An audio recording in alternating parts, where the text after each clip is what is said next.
أعوذ بالله من الشيطان الرجيم بسم الله الرحمن الرحيم ولا تطرد الذين يدعون ربهم بالغداة والعشي يريدون وجهه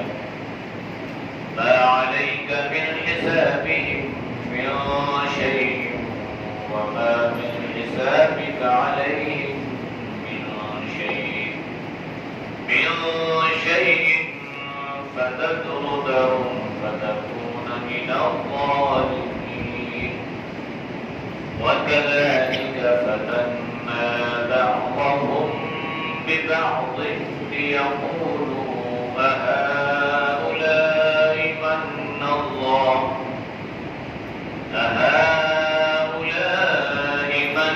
من الله عليهم من بيننا أليس الله بأعلم بالشاكرين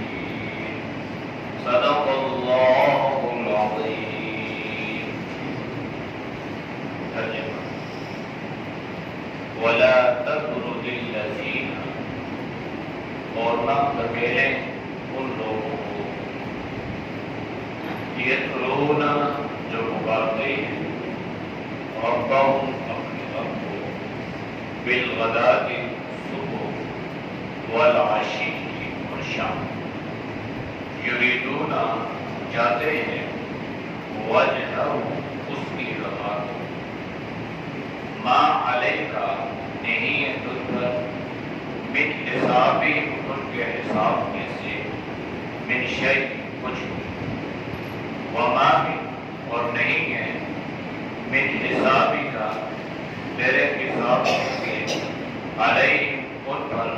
من شیء کچھ بھی فتطردهم بس ان کو دھکیلیں گے فتکون بس ہو جائیں گے من الظالمین ظلم کرنے والوں میں سے وکذالک اور اسی طرح فتنا ہم نے آزمایا بعضهم ان کے بعض کو ببعض بعض کے ساتھ لیقولوا تاکہ کہیں ہؤلاء یہی ہے وہ لوگ من اللہ احسان کیا اللہ نے علیہم ان پر من بیننا ہمارے درمیان سے الیس اللہ کیا نہیں اللہ بِأَعْلَمَ زیادہ جاننے والا بِالشَّاكِرِينَ قدردان لوگوں کو شکر کرنے والا. آیات کا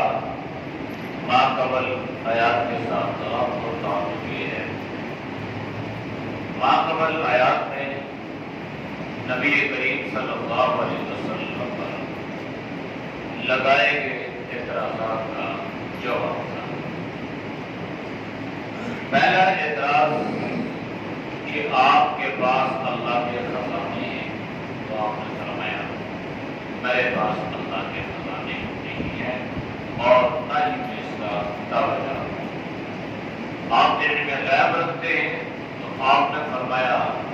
نہ میں علم میں غیب رکھتا ہوں اور نہ میں اس کا دعویٰ ہوں. تیسری چیز آپ فرشتے ہیں تو آپ نے فرمایا کہ میں نہ فرشتہ ہوں اور نہ فرشتہ ہونے کا دعویدار ہوں. تو آپ صلی اللہ علیہ وسلم پر یہ اعتراضات تھے اور اللہ نے ہر ایک کا تفصیلی جواب دیا. آج کی آیات میں ان مشرکین اور کفار کی طرف سے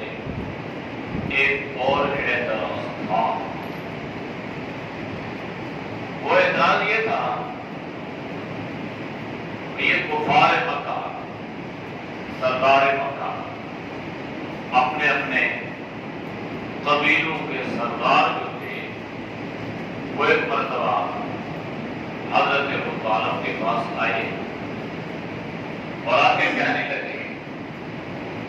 کہ ہم آپ کے بھتیجے کے پاس بیٹھنے کے لیے تیار ہیں ہم دیکھتے ہیں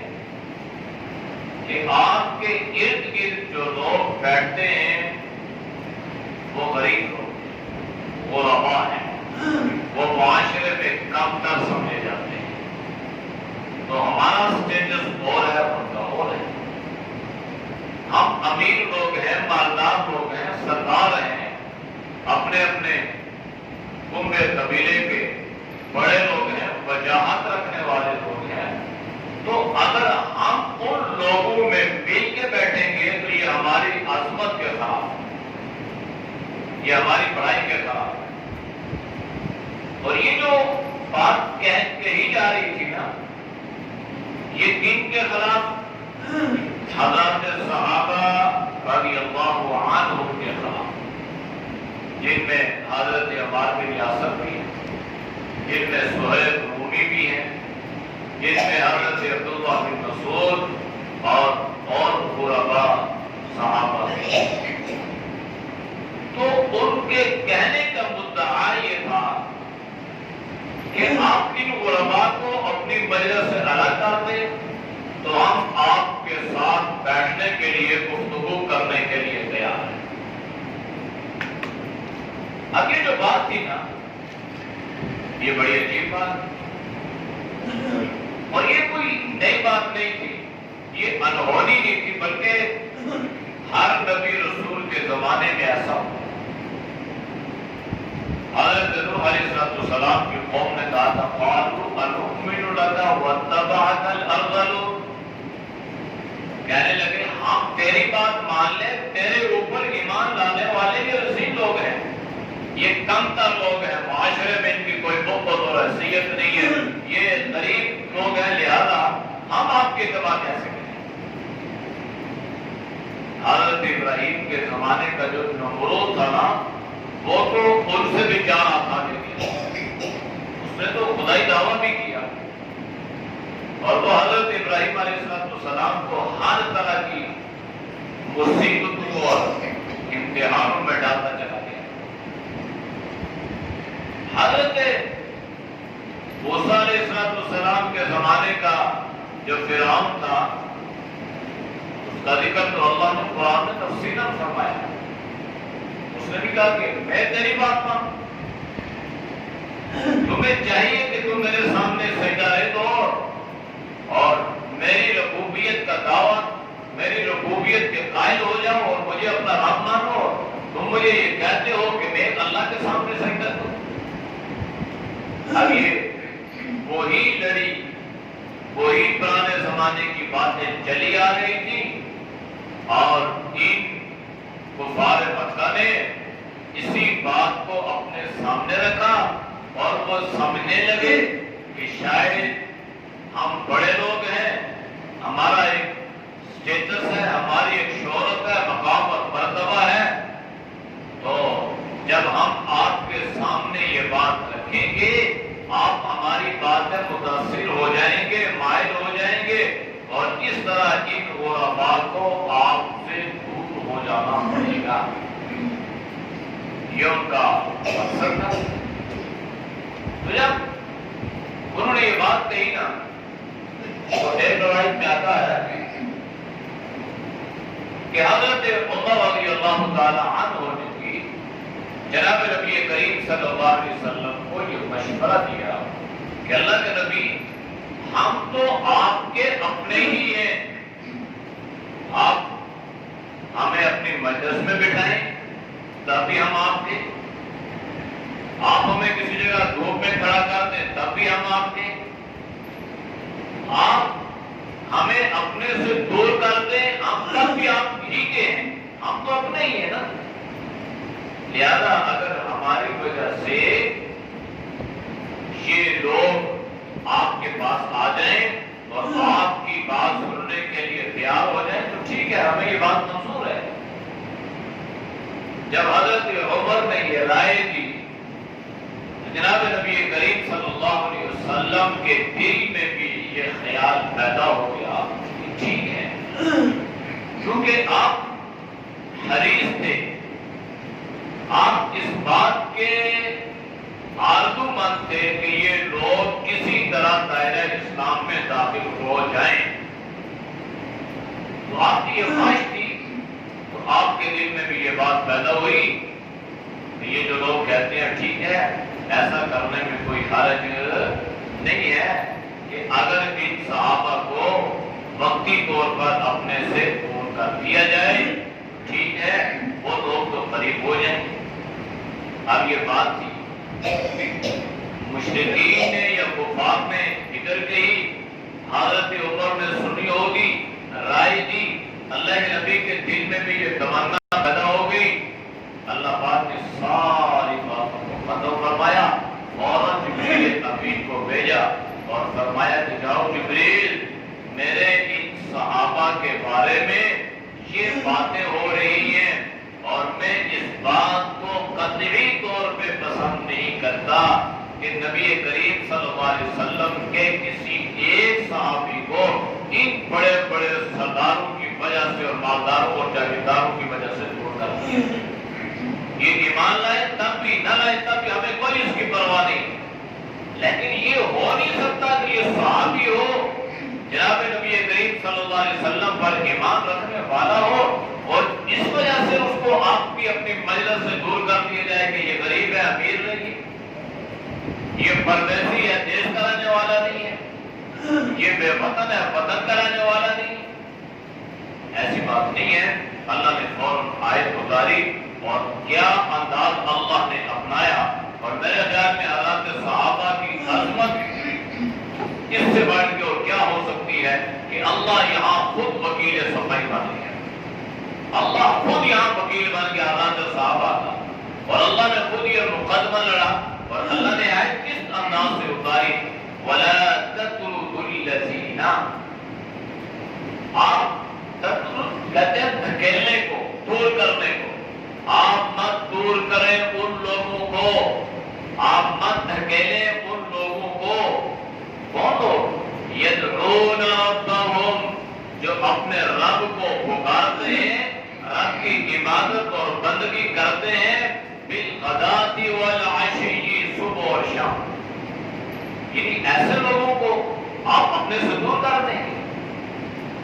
مجھے یہ بات پسند نہیں ہے، اور میری غیرت پہ یہ بات منافی ہے، اور لوگ یہ سمجھتے ہیں کہ شاید ہم سردار ہیں اور اس نام اور اس غرور میں اور اس گھمنڈ میں مبتلا ہے، جس کے اس غرور کو خاتمہ ملا دے، اور آپ نے اپنے کسی صحابی کو اپنی مجلس سے اٹھانا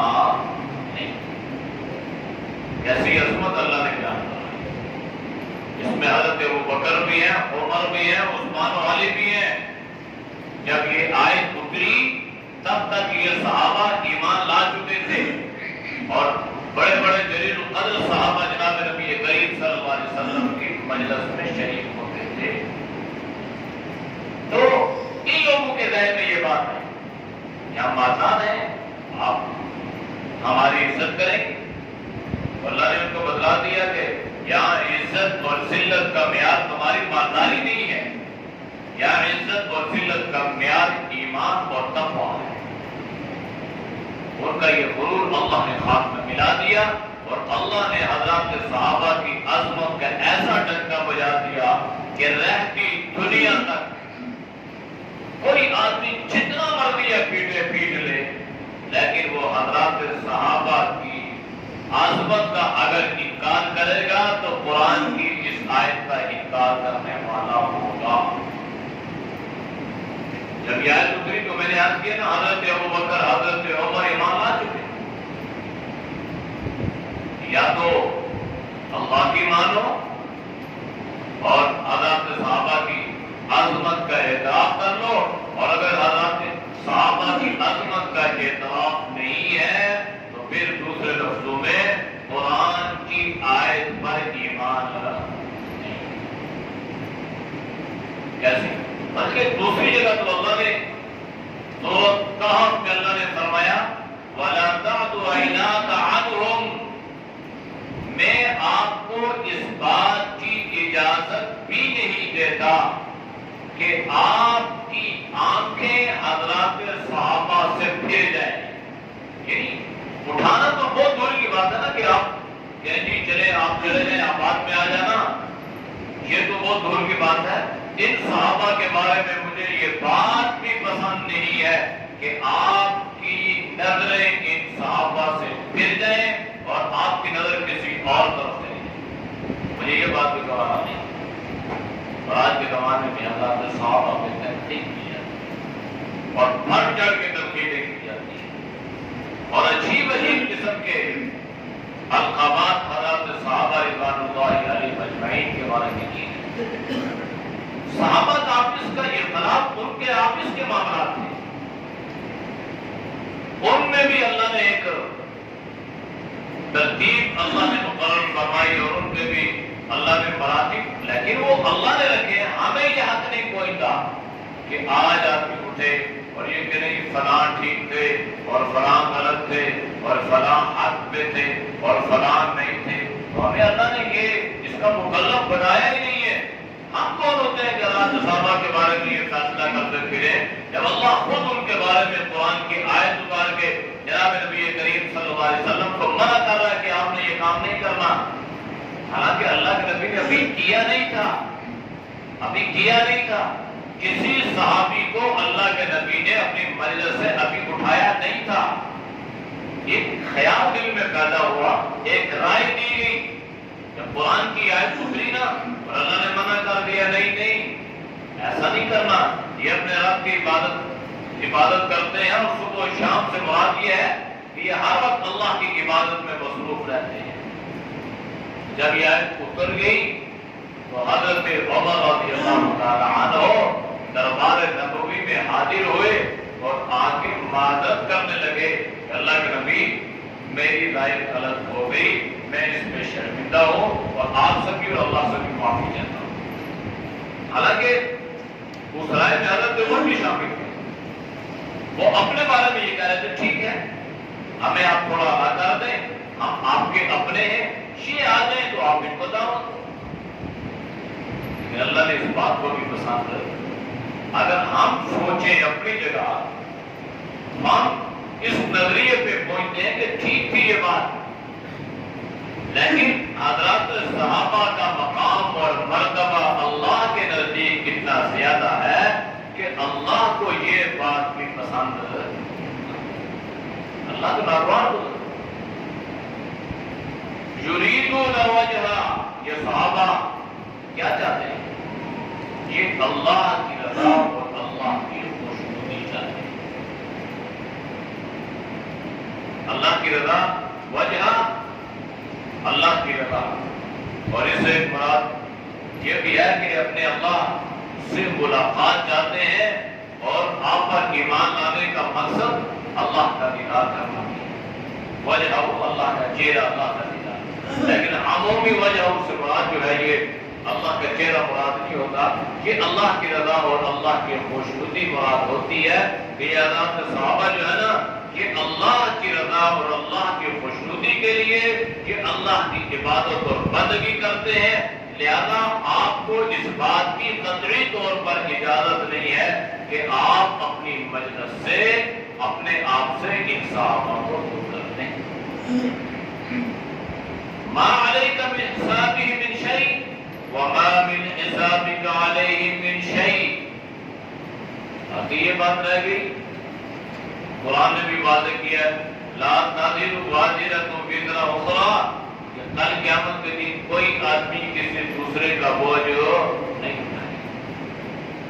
آپ نے فرمایا کہ آپ پر نہیں ہے ان کا حساب، آپ پر نہیں، آپ سے صحابہ کے بارے میں حساب نہیں لیا جائے گا اور صحابہ کے بارے میں آپ سے یا آپ کا صحابہ کے بارے میں حساب نہیں، یہ سوچ پیدا کرنا یہ اللہ کو ناپسند آئی اور اللہ نے اس پر قرآن کی آیت اتار دی اور فرمایا کہ نہیں، یہ اتنی مقدس ہستیاں ہیں، اتنی پاکیزہ ہستیاں ہیں کہ میں نے ان کے لیے اپنی رضا کا اعلان کر دیا، اور کیوں نہ اللہ اعلان کرتا ہے؟ اس لیے کہ جس دور میں حضرات صحابہ ایمان لائے اس دور میں ایمان لانا اپنے آپ کو انگاروں پر ڈالنے آسان کام تو نہیں تھا۔ حضرت عمر بن یاسر کے ساتھ کیا ہوا، حضرت صہیب کے ساتھ کیا ہوا، اور حضرت سمیہ کے ساتھ اور حضرت زنیدہ کے ساتھ اور صحابہ کے ساتھ کون کون سا ایسا ظلم اور بربریت نہیں تھی جو حضرت صحابہ کے ساتھ نہیں ہوئی، لیکن سب کچھ برداشت کر لیا۔ جناب نبی کریم صلی اللہ علیہ وسلم کا دامن فَتَطْرُدَهُمْ فَتَكُونَ مِنَ الظَّالِمِينَ، اگر آپ ان کو دور کر دیں گے نا، دھکیل دیں گے، تو پھر ہوگا کیا؟ فَتَكُونَ مِنَ الظَّالِمِينَ۔ ایک تو قطعی طور پہ ظلم کرنا ہے، ایک ظلم سے مراد نا انصافی کرنا ہے۔ اگر آپ نے ایسا کیا تو آپ نا انصافی کرنے والے ہوں گے، اور نا انصافی کرنے والے کو اللہ پسند۔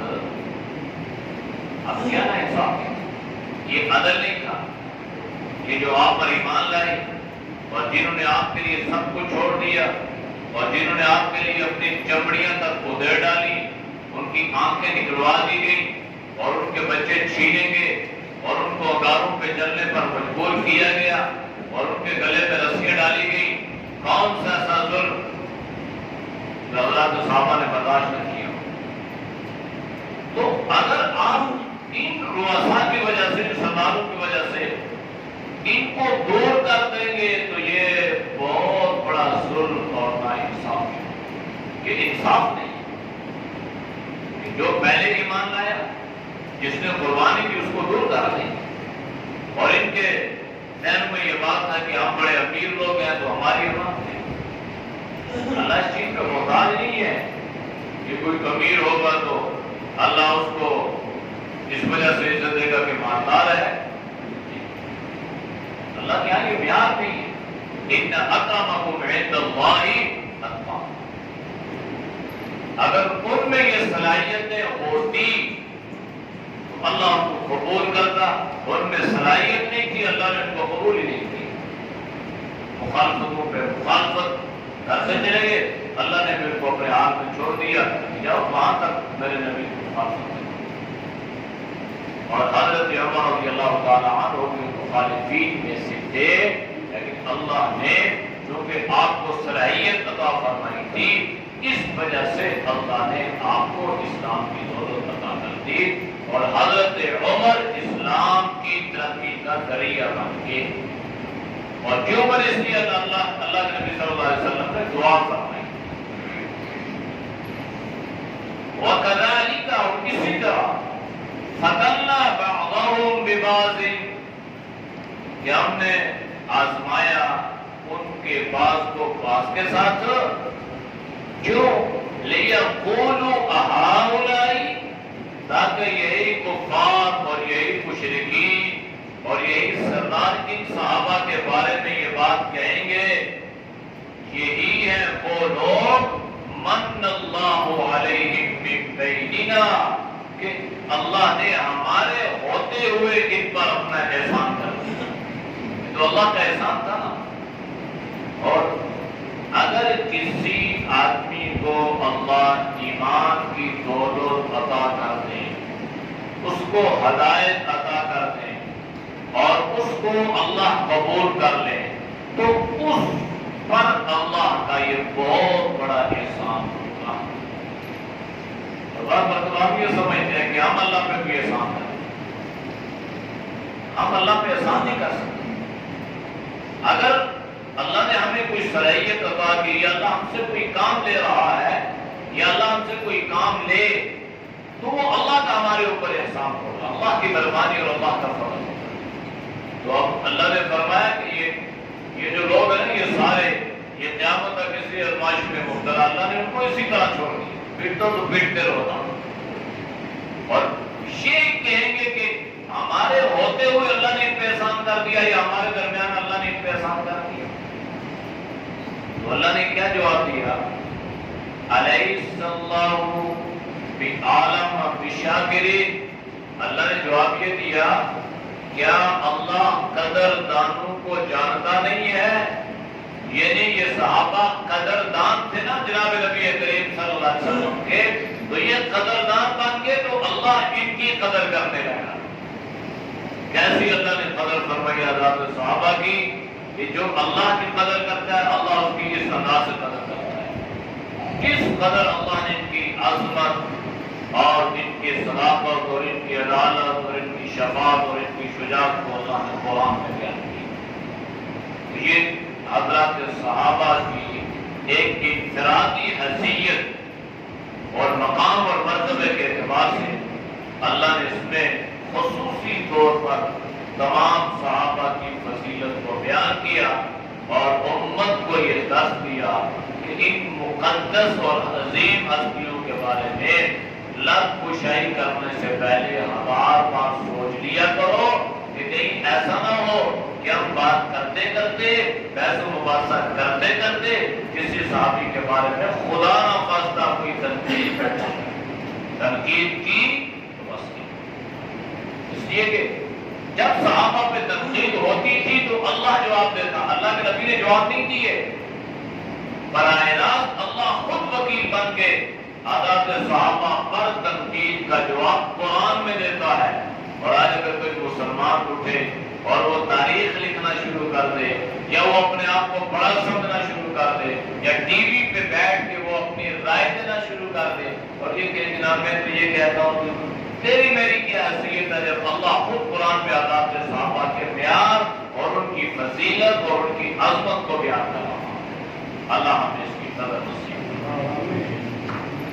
اعوذ باللہ من الشیطان الرجیم،